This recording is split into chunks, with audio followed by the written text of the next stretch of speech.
Je m'appelle Nicolas Seri. Mon parcours dans le cinéma est assez récent. En 2015, on a commencé par l'écriture d'un long métrage.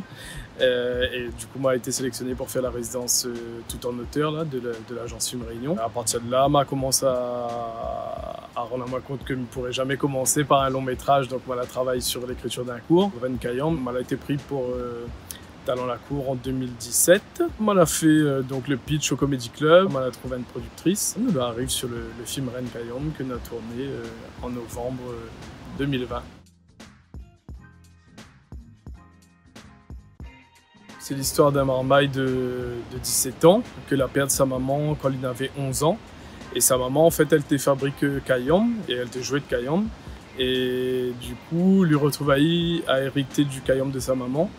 Et en fait, ça c'est à 11 ans, et quand il a 17 ans, lui a complètement zappé toutes ses traditions, sa culture, son héritage en fait. Et il est plus à vouloir intégrer un groupe de métal de ses amis Léa et Jonathan. C'est un peu la recherche identitaire de ce marmaille-là que nous va suivre.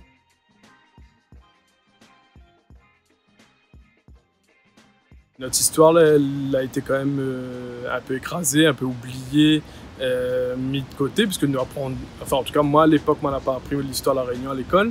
Comme là, je pense qu'il est un petit peu différent, mais bon, il n'est pas non plus hyper mis en avant.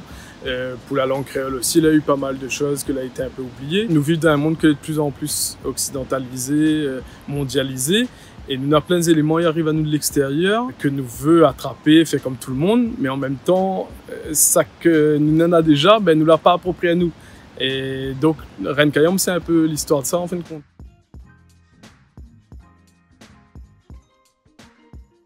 Ça permet à moi de recentrer un peu l'histoire autour d'une thématique, de pas trop éparpiller à moi, parce que souvent on a tendance à vouloir dire plein de choses dans un film, et de rendre le tout aussi plus cinématographique. Moi, on avait écrit des nouvelles en créole. Ben, dans la nouvelle, où décrit beaucoup de choses, où on peut dire les pensées du personnage, etc. Et dans l'écriture cinématographique, les traits visuels, donc c'est que les infos ils passent pas par du dialogue, mais par des situations, par des réactions de personnages. Elle a duré 2 mois, mais c'est comme si m'avait fait 1 an de l'école, presque pour moi en tout cas.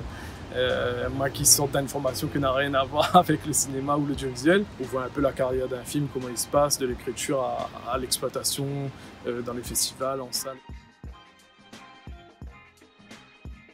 N'importe qui l'a fait en école. À mon avis, s'il n'a pas encore signé avec une boîte de production professionnelle, il a tout intérêt à faire ça. Parce que déjà, va apporter forcément au projet.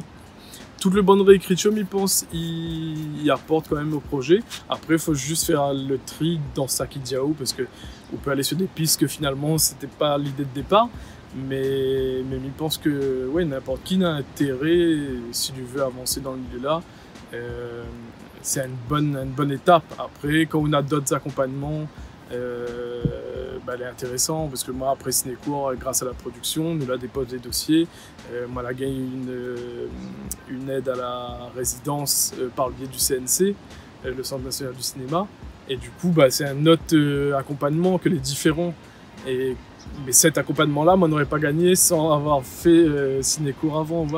Donc oui, mais je pense que les SUG encouragent tout ça qui veut écrire un film à La Réunion à postuler pour Cinécourt.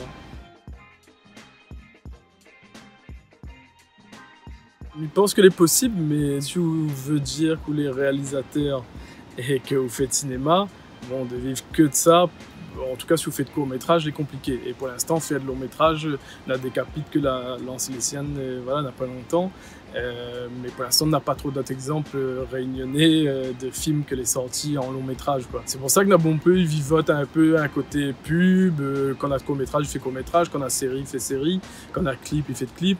Donc, il pense qu'il est possible de vivre de l'audiovisuel, puisque Nabompeu, il fait. Donc, voilà. Mais c'est vrai que si vous les réalisateurs et que vous veut faire que de cinéma et que vous veut vivre que de ça, pour l'instant, bon, on a encore travail pour faire, mais je pense que ce sera faisable pour certains, j'espère, dans un futur proche. Mais c'est vrai que pour l'instant, là, on est encore un petit peu compliqué.